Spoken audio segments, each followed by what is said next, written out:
예, 이번 시간에는 2018년 6월 30일 시행한 문제풀이 하겠습니다. 자, 문제 1번 나가죠. 자, 문제 1번은 요 스프링클러 설비에서 요 드라이 펜던트형 스프링클러 헤드를 사용하는 요 목적하고 요 구조에 대해서 간단히 설명하라고 되어 있죠. 그래서 요 드라이 펜던트형이라는 것은 이게 나사로 되어 있고요. 여기가 립불이 좀 길죠. 이걸 우리가 롱 립불이라고 하는 거죠. 여기에 이제 헤드가 설치된 거죠. 그래서 이 부분을 우리가 롱 립불이라고 하는 거죠.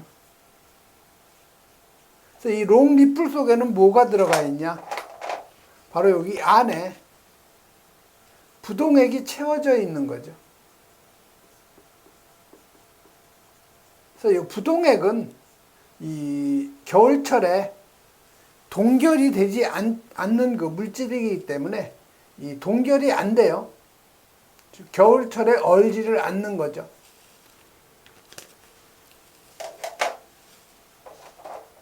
그래서 요 드라이 펜던트형 헤드를 갖다가 설치하는 그 목적은요, 겨울철에 동파 방지가 되겠죠.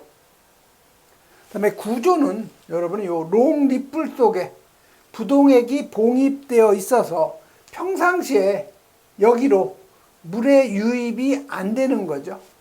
그래서 화재가 발생하면 헤드가 개방이 되면 부동액이 방수가 되고 그 다음에 물이 방수가 되는 거죠. 그렇기 때문에 평상시에는 항상 부동액이 롱 립불 속에 채워져 있기 때문에 물이 유입이 안 되니까 겨울철에 동파를 갖다가 방지할 수가 있는 거죠. 그래서 이 구조는 롱 립불 속에 요 부동액이 봉입이 되어 있어서 평상시에 요 물의 유입을 갖다가 방지하는 구조로 되어 있다. 이렇게 여러분이 써주시면 되죠. 다음 2번 가죠.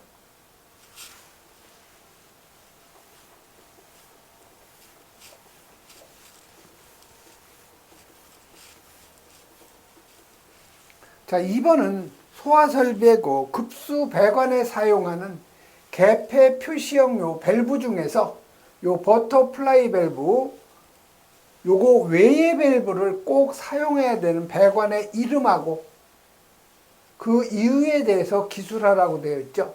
그래서 요 버터플라이 밸브, 그래서 BFV라고도 하는데요. 이 버터라는 것은, 버터플라이라는 것은 나비죠. 그래서 이 버터플라이 밸브라는 것은 나비 밸브를 얘기해요.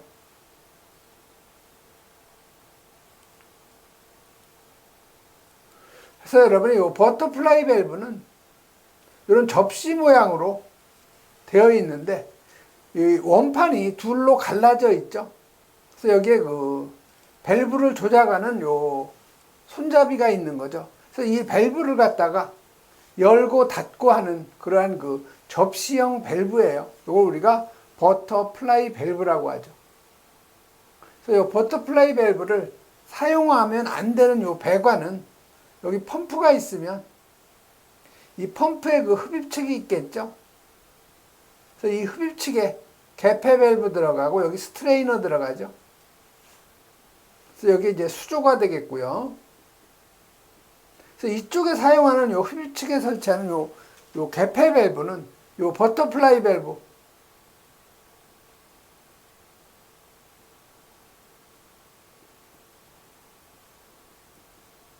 이놈은 갖다 사용하면 안 된다는 거죠. 그래서 그 배관의 이름은 펌프에 흡입측 배관 하시면 되고, 이 버터플라이 밸브를 설치하면 요 버터플라이 밸브는 접시형이기 때문에 난류를 갖다가 발생시키죠. 그리고 요건 마찰 손실이 굉장히 커요.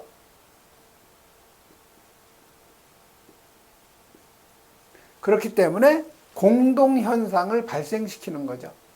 그래서 그 이유는 이 버터플라이 밸브는 난류를 갖다 형성하고 요 마찰 손실이 크기 때문에 결론적으로 요 공동현상을 발생하기 때문에 사용할 수 없다는 거죠. 다음 문제 3번 가죠.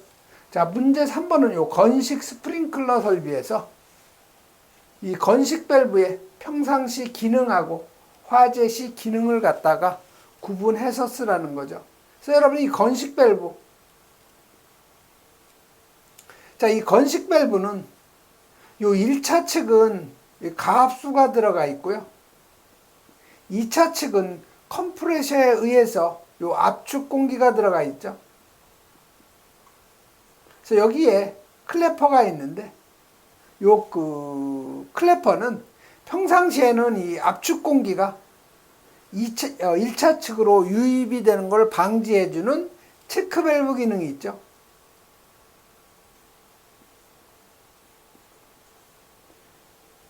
화재 시에는 알람 기능이 있는 거죠. 즉 경보 기능이에요. 그래서 평상시의 기능은 체크 밸브 기능, 화재 시에는 자동 경보 기능, 이렇게 여러분이 써주시면 되는 거죠. 문제 4번 가죠. 자, 문제 4번은 이제 포 소화 설비예요.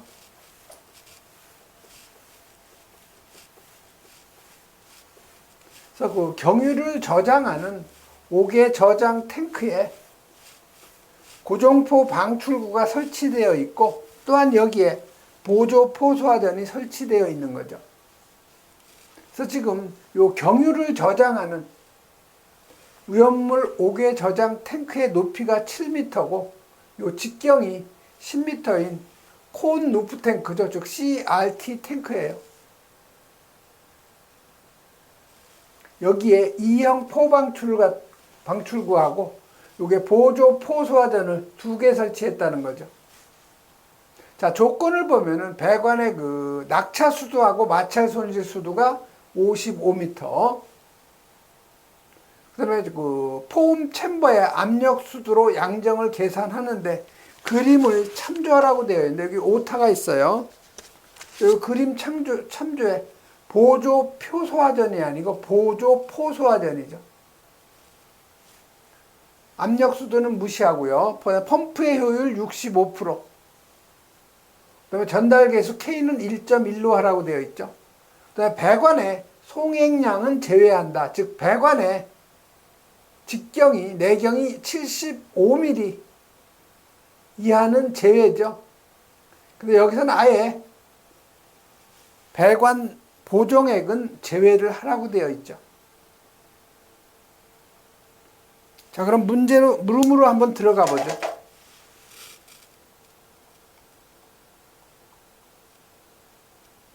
자, 물음 1번은 뭐냐면은 포소와 약재 양을 계산하라는 거예요. 자, 그러면 여러분이 이 고정포 방출구에 필요한 약재량 Q는요, 요 액 표면적에다가 표준 방사량, 그다음에 방사 시간, 그다음에 여기에 약재량이니까 약재 농도를 여러분이 곱해주면 되겠죠. 그래서 요거는 A는 액 표면적이니까 제곱미터가 되겠고, Q1은 표준 방사량이니까 단위가 리터 퍼 제곱미터 분이 되는 거죠.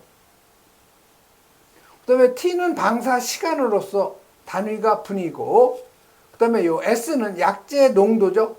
그래서 이 퍼센트를 100으로 나눠주면 이게 바로 약재 농도가 되는 거죠. 그 다음에 요 보조 포소화전이 있죠. 그래서 이 보조 포소화전에 필요한 약재량 Q는 호수 접결구 수인데 최대 3개까지만 계산해 주죠.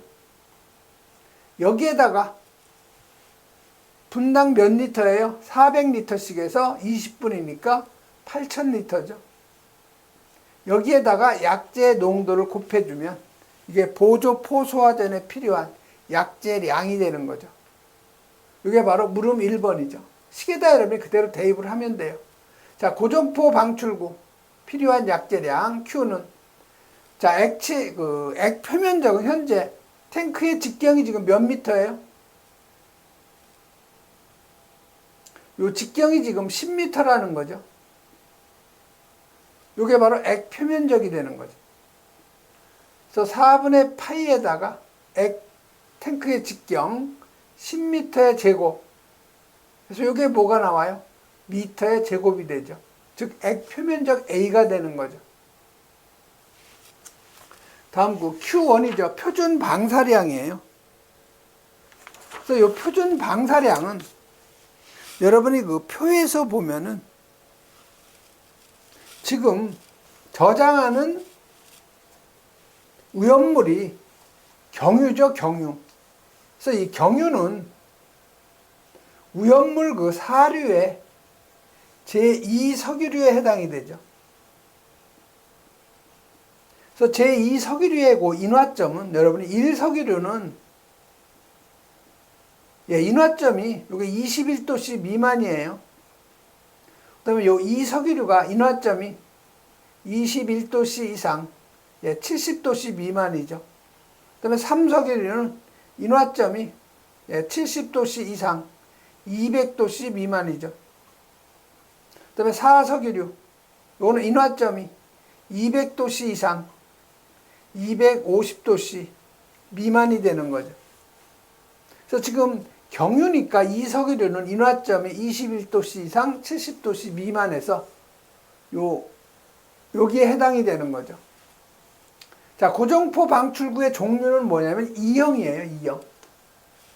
자, 그러면 포수용액의 그 양은 제곱미터당 120리터고 표준 방사량은 분당 1제곱미터당 4리터죠. 그래서 요 120은 어떻게 나왔냐면 요 방출률 있죠? 요게 지금 4죠. 그래서 120이라는 것은 요 4리터 퍼 제곱미터 분 4에다가 표준 방사량, 방사시간 30분을 갖다 곱해준 거죠. 그래서 계산하면 요게 120리터 퍼 제곱미터가 나오는 거죠. 그래서 문제에서 지금 여러분이 Q1에다가 30분을 곱해준 거나 이미 여기 수용액 양이 나온 거죠. 요 놈이 지금 이미 나왔어요. 얼마로? 120으로 나왔죠. 120리터 퍼 분으로 나와 있죠. 요걸 둘을 곱하면 리터 퍼 제곱미터가 되는 거죠. 그래서 요 놈은 이미 Q1하고 T를 곱한 수치가 나와 있는 거예요. 자, 곱하기 약재의 그 농도. 지금 약재는 지금 몇 프로를 사용하냐면은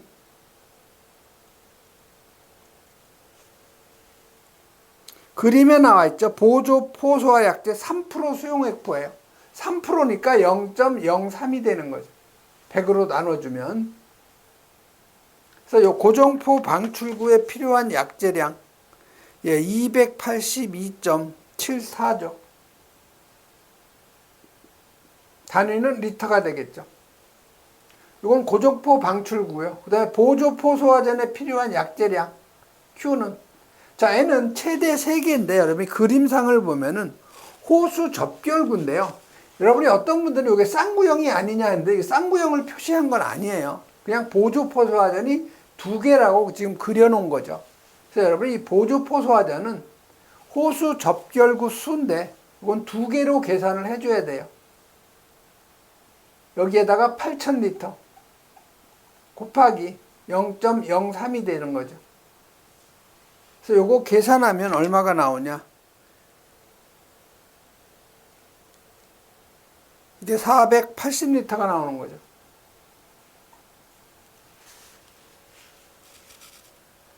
그래서 여러분이 교재에 보면 여기 오타가 좀 있는데요.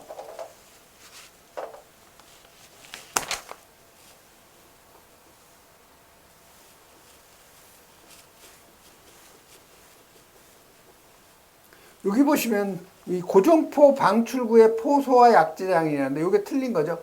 고정포 방출구가 아니고 보조 포소화전이죠.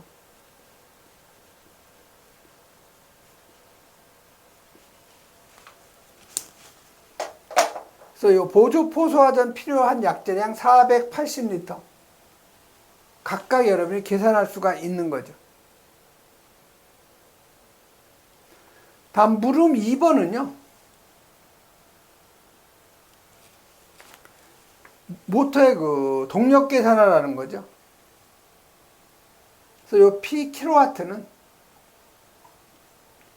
교재에 있는 대로 0.163으로 해둬도 되고요. 그래서 Q는 세제곱 퍼 분이죠. 곱하기 전량정 미터. 자, 요 놈을 펌프의 효율 2로 나눠준 거죠. 퍼센트. 여기에 전달 계수 K. 그래서 여러분이 계산을 하면 되겠죠. 0.163에다가. 그러면 Q는 펌프의 포 수용액의 양이죠. 그래서 포 수용액의 양은 요 고정포 방출구에 필요한 양하고 보조 포소화전에 그 필요한 양을 갖다가 요거는 그 약재량이죠. 그래서 요 펌프의 분당 토출량은 고정포 방출구에 필요한 포 수용액의 분당 방사량은 액 표면적에다가 요 표준 방사량을 곱해주면 되죠. 여기에다가 보조 포소화전에 그 토출해줘야 할 포 수용액의 양은 요 N 곱하기 보조 포소화전 한 개당 분당 방사량이 400리터죠. 요게 바로 펌프가 1분당 토출해줘야 할 분당 토출량이 되는 거죠. 그래서 A는 4분의 파이에다가 직경 10m의 제곱. 그 다음에 요 표준 방사량이 얼마예요? 아까 4리터 퍼 제곱미터 분이죠. 여기에다가 보조 포소화전 호수 접결구수 2개에다가 400리터 퍼 분 해서 계산을 하면 펌프가 1분당 토출해줘야 할 그 토출량이 나오는 거죠. 그래서 요거 계산하면 1114.16 리터 퍼 분이 나오는 거죠. 자, 요걸 세제곱 퍼 분으로 하면 1000으로 나눠주면 되죠. 그럼 1.11 세제곱 퍼 분이 되는 거죠. 그래서 여기 세제곱 퍼 분을 1.11을 갖다 대입을 해주면 되겠죠. 전량정 H는 지금 낙차하고 배관 마찰 손실 수두를 지금 문제에서 55m라고 주어져 있죠. 여기에다가 포 방출구의 그 방사 압력 그림에 보면 0.3메가파스칼, 그러니까 30m가 되는 거죠. 0.3메가파스칼, 즉 1메가파스칼은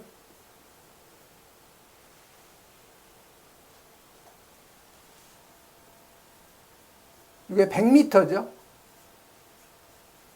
그래서 0.3 메가파스칼은 30m가 되는 거죠. 그래서 계산하면 이게 85m가 바로 전양정이 되는 거죠. 그래서 전양정은 85m. 자, 펌프의 효율은 조건 3번에 있죠. 65%니까 0.65. 자, 전달 계수는 1.1로 하라고 되어 있죠. 그래서 여러분이 그 펌프의 동력 계산하면은 26.03 킬로와트가 되는 거죠. 그래서 여러분이 그 4번 같은 경우는 큰 그 어려운 문제는 아니고 좀 간단한 문제인데 여기에 여러분이 분당 그 방사 시간이 30분이고 표준 방사량 요거 곱한 것이 120리터 퍼 분이라는 거, 요거가 좀 이해가 좀 안 되는 분들이 있을 거예요. 다음은 그 5번으로 가죠.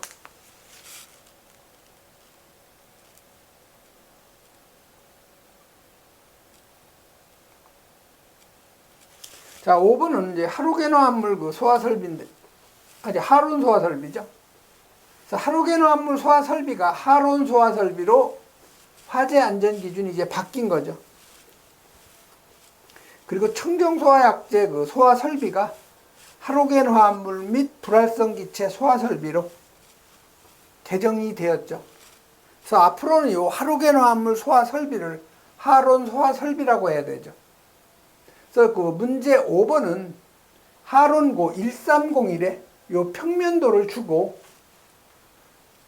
소화약제 그 최소 용기의 개수하고 독립 배관 방식 필요 여부를 갖다가 담라내고 빈칸에 채우라고 되어 있죠.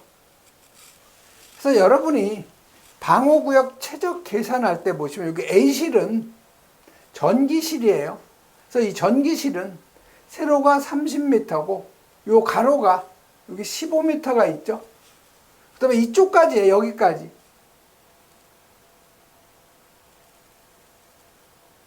요게 지금 전기실이죠.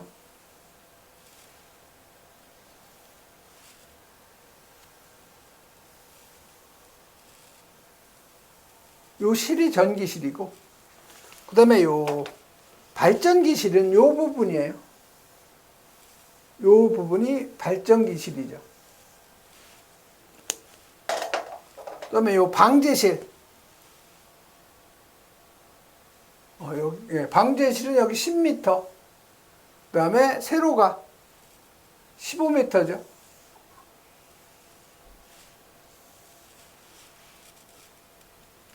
그 다음에 이제 배터리실. 자, 배터리실은 여기죠. 그 다음에 여기가 하론 저장 용기실이고요.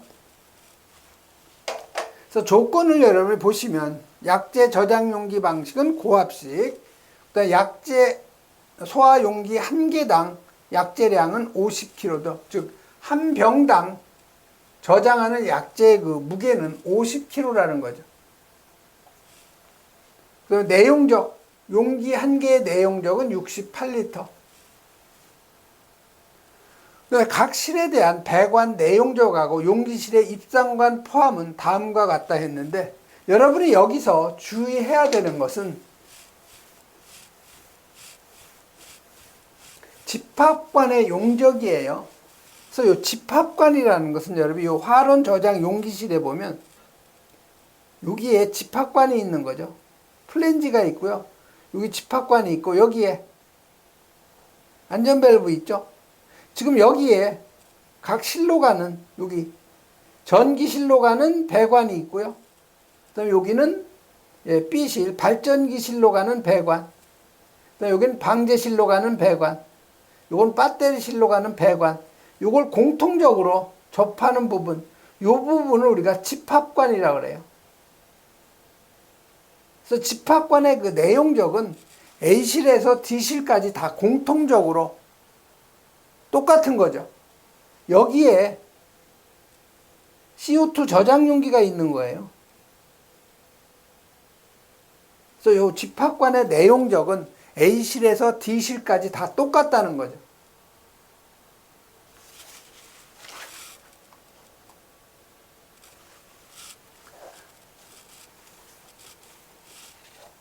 그래서 여기 보시면 A실의 배관 용적은 198L로 주어져 있고요. B실은 78L, C실은 28L, D실의 배관 용적은 10L로 주어진 거죠. 그 다음에 여기 보시면 이 집합관의 내용적은 88L라고 주어져 있죠. 이건 공통적으로 다 똑같은 거예요. 설계 기준 온도는 20도씨로 하고요. 그 다음에 하론 1301의 이 비중은 20도씨에서 1.6이라는 거죠. 즉 비중이 이게 1.6이라고 하는 거, 이걸 꼭 여러분이 기억을 하셔야 돼요. 그 다음에 각 실의 계급부는 없다고 가정을 하는 거죠. 자, 계산 과정. 그 다음에 답을 쓰라고 되어 있는데, 자, 그럼 A실의 소요 병수 계산해 줘야 되죠. 자, A실의 소요 병수. 그럼 우선 약재량부터 계산해야 되겠죠. 자, 약재량은 방호구역 최적에다가 K1 최적계수죠.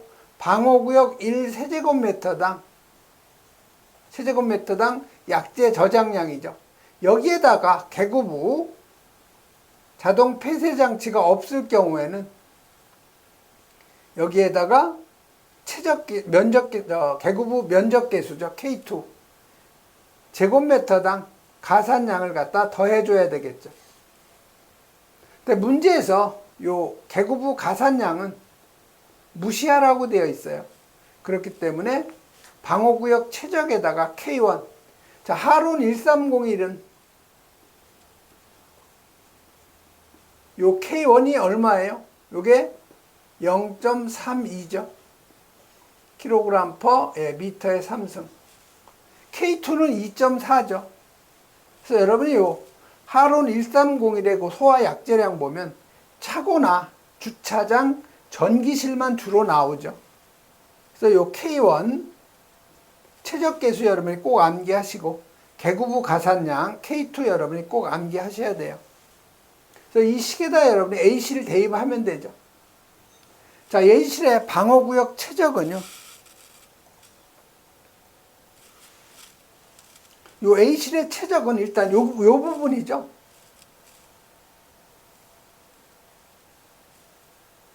자, 요 부분이니까 요 전체 최적을 계산해서 요 B실, 발전기실을 빼주면 되는 거죠. 또 요 전체, 여기까지의 요 최적.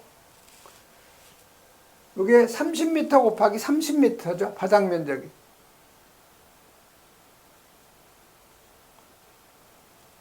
여기에서 뭘 빼주면 돼요? 여기 발전기실의 면적, 요 부분을 빼주면 되는 거죠. 전체 면적에서 요 발전기실의 바닥 면적 15m 곱하기 15m죠.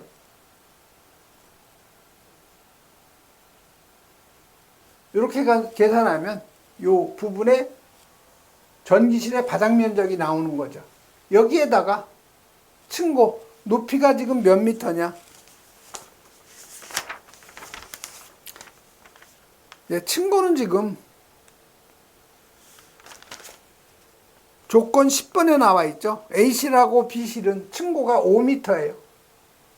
이게 바로 방어구역 최적이 되죠. 여기에다가 1세제곱미터당 약재 저장량 0.32kg를 갖다가 곱해주면 A실에 필요한 약재량 계산이 되는 거죠. 요거 계산하면은 1080kg예요. 자, 그럼 용기의 개수는요. 1080kg를 한 병당 저장하는 약재의 그 무게가 50kg죠. 그래서 50kg로 나눠주면 요놈이 21.6병이 나오는 거죠. 그러니까 소수점 이하는 무조건 절상이니까 필요한 병수는 22병이 되는 거죠. 이런 식으로 여러분이 계산하는데, 그다음에 독립 배관 방식 필요 여부를 갖다가 계산을 해줘야 되죠.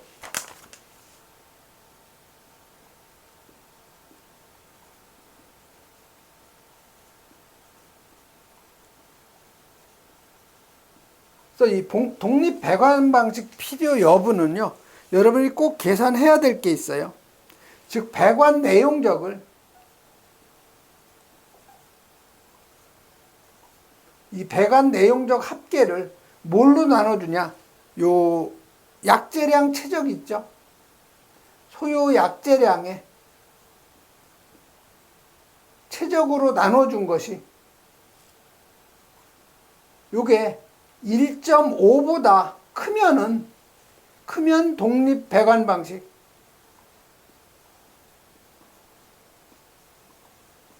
방식으로 해야 되는 거고, 요놈이 요것보다 나눔값이 1.5보다 작으면 독립 배관 방식이 필요가 없는 거죠. 요것만 여러분이 주의하시면 돼요. 자, 그러면 배관 내용적 합계는 여러분이 22병을 저장하니까 한 병당, 여기 병수가 아니고 배관 내용적이죠. 그래서 여러분이 그 조건을 보시면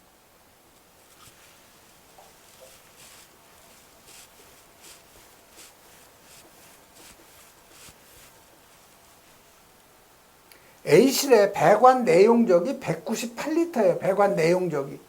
그 다음에 집합관의 배관 내용적이 88리터죠.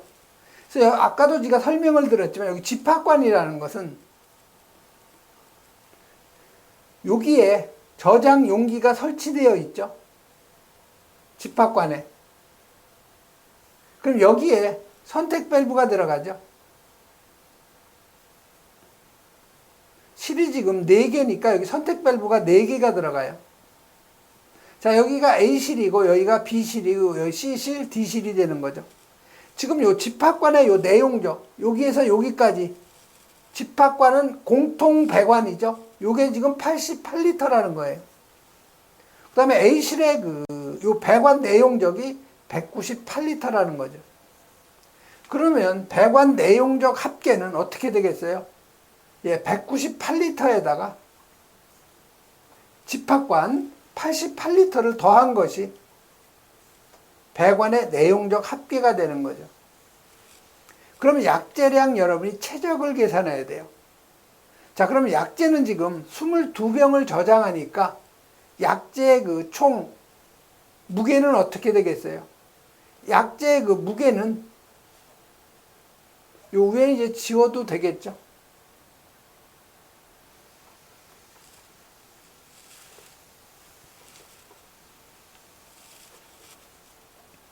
자, A실이 지금 몇 병이 필요하냐? 예, 22병이 필요한 거예요. 그러면 여기에 필요한 약재의 무게는 한 병당 저장하는 무게가 50kg죠. 요거 계산하면 1100kg가 되는 거죠.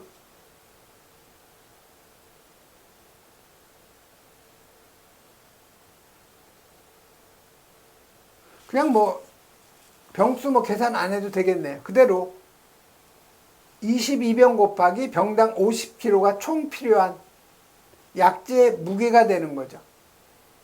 그러면 한 병당 지금 내용적이 68리터니까 여러분이 한 병당 저장할 수 있는 약재의 무게를 계산해야 돼요.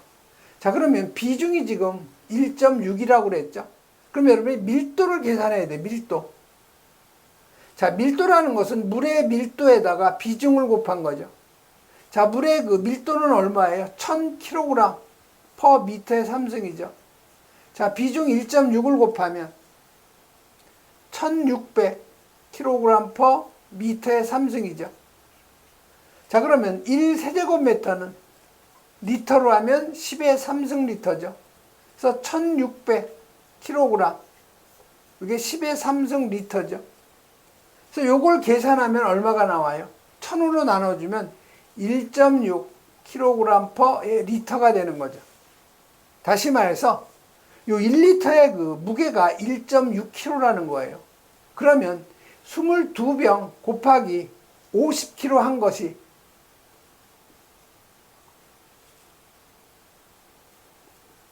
요게 부피가 얼마가 되겠느냐? 요거는 지금 반대로 곱하면 되겠죠. 즉 1.6kg가 부피가 1리터 된다는 얘기죠. 그래서 계산하면 22병 곱하기 50 나누기 1.6을 해주면 이게 687.5리터가 나온다는 거죠. 이게 바로 약재량의 최적이에요. 그래서 이거를 배관 내용적 합계를 687.5리터, 즉 약재량 최적으로 나눠준 값이 얼마가 나오냐? 0.42가 나오죠. 자, 0.42는 1.5보다 작죠. 그렇기 때문에 독립 배관 방식이 필요가 없다는 거죠. 이런 식으로 여러분이 B실, C실, D실까지 이런 식으로 계산을 하면 돼요.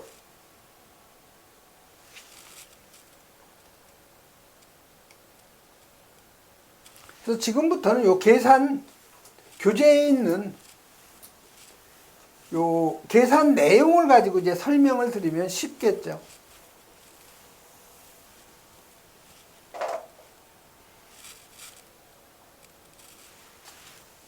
그래서 요 A실의 방호구역의 그 약재 소요량은 아까 전체 면적이 30m 곱하기 30m였죠.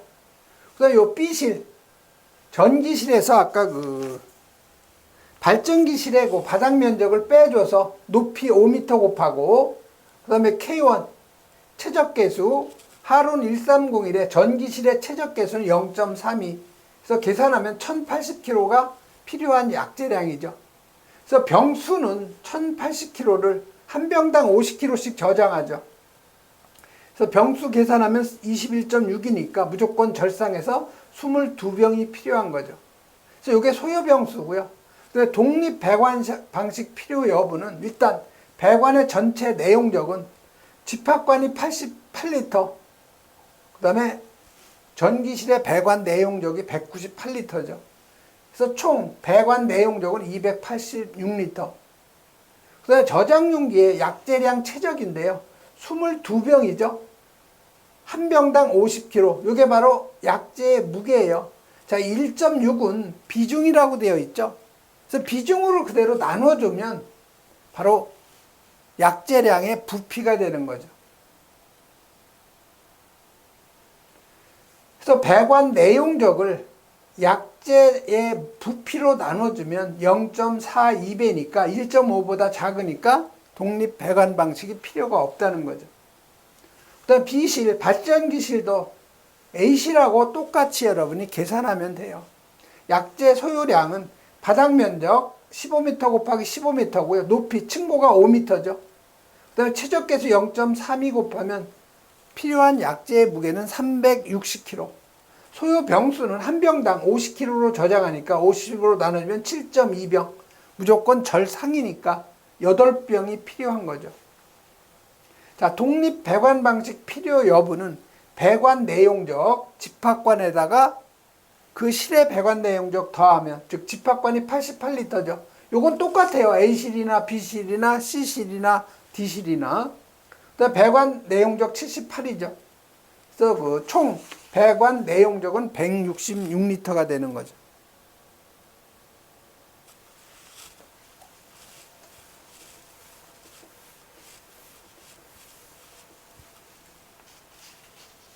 그래서 8병 곱하기 50kg 하면은 한 병당 50kg니까 그럼 총 저장량이죠.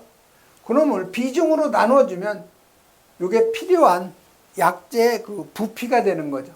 즉 250리터가 약재량의 부피예요. 최적. 그럼 배관 내용적을 약재량의 부피로 최적으로 나눠주면 0.66배, 1.5보다 작으니까 독립 배관 방식이 불필요한 거죠. 자, C실, 방제실도 마찬가지예요. 바닥 면적이 10m 곱하기 15m죠. 그래서 방제실은 층고가 3m라고 되어 있으니까 높이 3m 곱하면 방호구역 최적 V가 나오죠.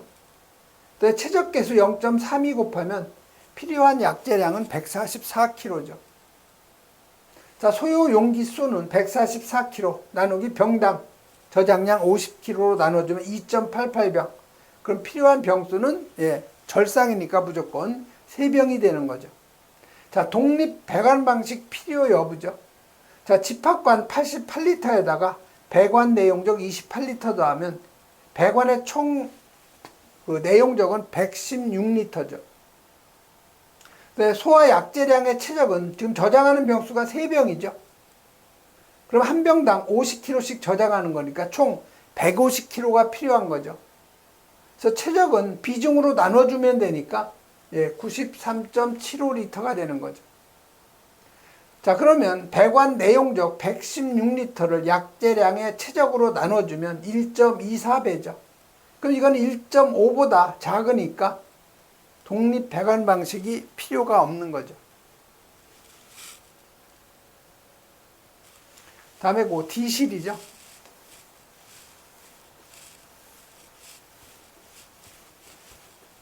D실은 이제 방제반실이에요. 방제실. 자, 방호구역 약재 소요량은 바닥 면적 10m 곱하기 5m에다 층고 3m, 최적계수 0.32 곱하면 필요한 약재의 무게는 48kg죠. 소요 병수는 48kg를 50으로 나눠주면 0.96병이니까 한 병이 필요한 거죠. 즉 방제반실에는 한 병만 필요한 거예요. 자, 그러면 배관 내용적은 집합관이 88리터, 그다음에 요 방제실의 배관 내용적이 10리터죠. 그래서 그 배관 내용적 합계는 98리터가 되는 거죠. 자, 필요한 소화약재의 최적인데요. 지금 총 병수가 한 병밖에 저장을 안 하는 거죠. 한 병당 50kg니까 그대로 그 약재량은 50kg예요.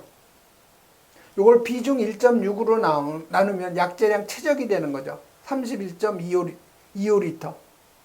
자, 그러면 배관 내용적 98리터를 약재량 최적 31.25로 나누면 3.14배죠. 이건 1.5보다 크죠. 그러니까 이건 독립 배관 방식이 필요한 거죠. 그래서 A실은 22병, B실은 8병, C실은 3병, D실은 1병이 필요한 거죠. 독립 배관 방식은 A실이 필요 없고 B실도 필요 없고 C실도 필요 없고 D실은 독립 배관 방식으로 해야 된다는 거죠. 이 독립 배관 방식으로 하는 이유는요. 자, 여기 집합관이 있고요. 여기 저장 용기가 있어요. 자, 여기가 A실, 여기가 B실, 여기가 C실, 여기가 D실이죠. 여기에 선택 밸브가 다 있겠죠.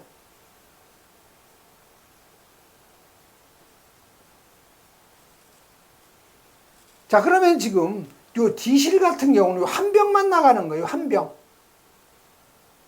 50kg만 나가는 거죠. 이게 몇 리터 되냐면은 31.25리터예요.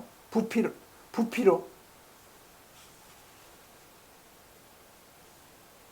자, 그러면 요 놈이 나가다가 이 배관이 굉장히 길죠. 길다 보면은 배관을 채우다가 약재가 끝나는 거예요. 배관이 너무 길기 때문에. 그렇기 때문에 얘는 별도로 독립 배관 방식으로 하라는 거예요. 그래서 저장실에 저장해야 할 용기 수는 가장 큰 병수인 23병, 즉 22병이 요 A실, B실, C실은 22병 갖고 커버가 되는 거죠. D실은 별도로 한 병을 별도로 해야 돼요. 그렇기 때문에 필요한 저장 용기 수는 23병이 되는 거죠. 그래서 여러분이 하론 소화 설비의 그 화재 안전 기준 보면은 하나의 방호 구역을 담당하는 소화 약재 저장 용기의 소화 약재량의 최적 합계 요놈보다 그 소화 약재 방출 시 경로가 되는 요 배관 내용적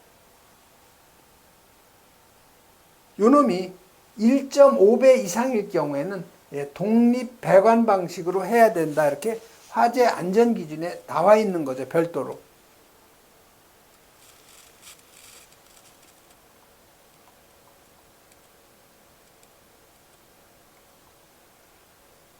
그 다음에 6번 가죠.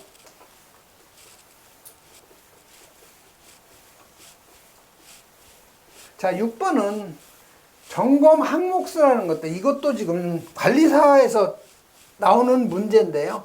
요 기사의 수준이 굉장히 갈수록 높아져요, 이제. 그래서 여러분이 그 종합 정밀점검표 그 점검 항목이 상당히 많은데 이걸 여러분이 다 암기할 수는 없어요. 그래서 나왔던 문제만 여러분이 암기를 하시면 돼요. 그래서 요 CO2 소화 설비에서 종합 정밀점검표에서 그 점검 항목 중에서 요 수동식 기동장치의 점검 항목을 5가지만 쓰라고 되어 있죠. 그래서 여러분이 그 CO2 소화 설비의 종합 정밀점검표의 점검 항목을 보면 수동식 기동장치 여기 5가지죠. 이 중에 여러분이 그 5가지를 다 쓰라는 내용이죠. 그래서 여러분이 이건 암기를 하셔야 돼요. 머리 글자, 방호 구역별 방호 대상별 설치 위치 및 기능, 조가 조작부 보호판 및 기동장치의 표지 상태, 그다음에 전원 및 위치 표시 등 상태, 음향 경보 장치의 연동 기능, 방출 지연 스위치의 작동 상태에서 방조 전음방 이렇게 여러분이 머리 글자 이용해서 암기하는 방법밖에 없죠.